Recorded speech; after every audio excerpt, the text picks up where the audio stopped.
میں کہا کرتا ہوں جب مالدار لوگ زکوٰۃ نہیں دیتے تو غریبوں کی بیٹیاں طوائف بن جاتی.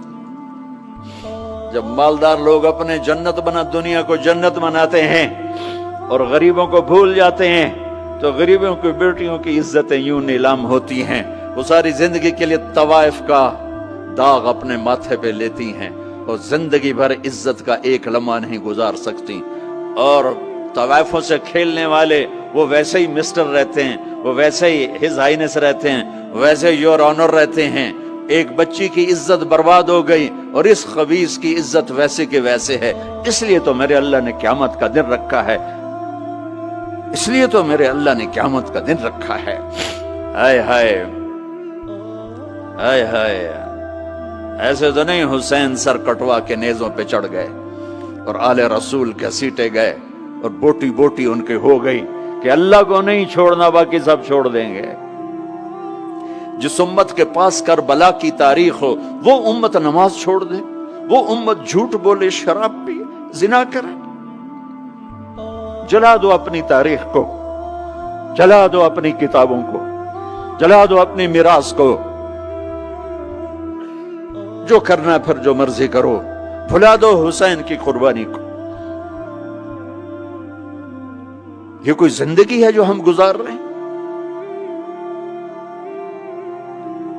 وہ عورت رونے لگی, وہ لڑکی رونے لگی, کفل عزت دار ہوں, مجھے غربت نے طوائف بنا دیا ہے.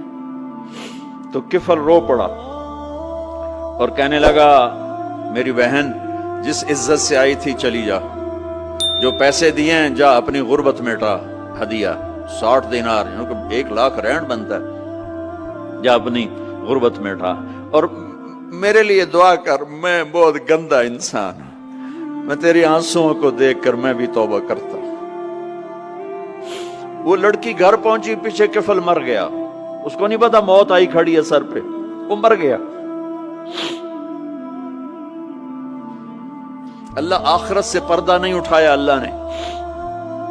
وَمِن وَرَائِهِمْ بَرْزَخٌ إِلَى يَوْمِ يُبْعَثُونَ, پردہ ہے. مر گیا, کیسے مرا, کس حال میں مرا, کچھ پتہ نہیں ہے. اس کی قدردانی پہ قربان جاؤں. کل اگر یہ مردہ ملتا نا اپنے گھر میں, اس کو کسی نے اٹھانا نہیں تھا, کمرے میں ہی دبا دینا تھا, وہیں پتھروں میں اس کو دبا دینا تھا. یہ ایسا انسان تھا, لیکن وہ تو توبہ کر چکا تھا. اور توبہ کے بعد کی زندگی 15 منٹ, آدھا گھنٹہ, گھنٹہ, سوا گھنٹہ, 2 گھنٹے ہے.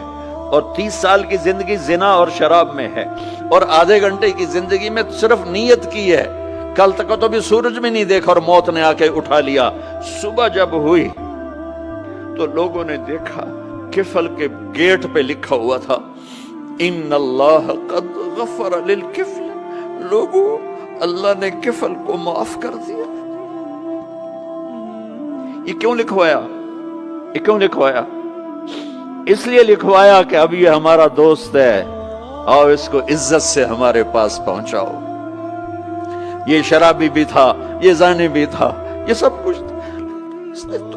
اس سے بڑا قدردان کوئی ہے کہ نیکی کرنے کا ایک دن اس کے پاس نہیں. ابھی آج اس نے نیت کی ہے کہ آج کے بعد میں نیک بن کے زندگی گزاروں گا, اور موت نے مہلت نہیں دی. خالی نیت پر میرے اللہ نے کیا کر دیا, اتنا بڑا مین گیٹ پہ نورانی سطر سے لکھا ہوا تھا ان اللہ قد غفر للکفل. اللہ نے کفل کو معاف کر لیا. یعنی جاؤ اس کو عزت کے ساتھ لے کر آؤ اور میرے دربار میں پہنچاؤ. یہ اللہ ہے. میرے عزیزو, اللہ کے واسطے اپنے اللہ سے دوستی کر لو, اپنے اللہ کو اپنا بنا لو. اس کو اپنا بنانا دنیا کا سب سے آسان کام ہے کہ تم اس سے دوستی لگا کے ٹوٹ بھی جائے پھر توبہ کرو وہ پھر معاف کر دیتا ہے, پھر ٹوٹ جائے پھر توبہ کرو وہ پھر معاف کر دیتا ہے. یہ راڈ ہے, یہ 1 2 3 4 5 6 7 8 یہاں سے 7 8 جگہ سے ٹوٹ جائے, ہم اس کو ویلڈ کریں گے, ویلڈ کر کے پھر اس کو پینٹ کریں گے تو یہ سیدھا ہو جائے گا. لیکن وہ ہمیں پوائنٹ نظر آئے گا, یہ ٹوٹا ہوا ہے, یہ ٹوٹا ہوا ہے, یہ ٹوٹا ہوا ہے. ٹھیک ہے نا میری بات؟ ایک اب اللہ کی سنو. ان استقالنی عقلت له, میرا بندہ تو اپنی توبہ کا برتن توڑ کے لا. 1 دفعہ نہیں, 100 دفعہ نہیں, 1000 دفعہ نہیں, 1,00,000 دفعہ. جب ٹوٹے آیا، جب ٹوٹا آیا، جب ٹوٹا آیا۔ اب یہ 10,000ویں دفعہ یا 10 لاکھویں دفعہ توبہ کا برتن اس کے پلے کیا رہ گیا؟ ٹکڑے ٹکڑے نہیں، پرزے پرزے ہو گیا۔ میرا لگا تھا عقل تو لا، جب میں تجھے معاف کروں گا تو ایسا بنا دوں گا کہ جوڑ نظر ہی نہیں آئے گا۔ یہ ان کو بھی نہیں پتا چل، جو یہاں بیٹھے ہوئے کرامن کاتبین، یہ بھی سمجھے گئے اس نے تو کوئی توبہ توڑی ہی نہیں، ہے تو ہے ہی سلامتی والی توبہ۔ یہ میرے آپ کے اللہ کا معاملہ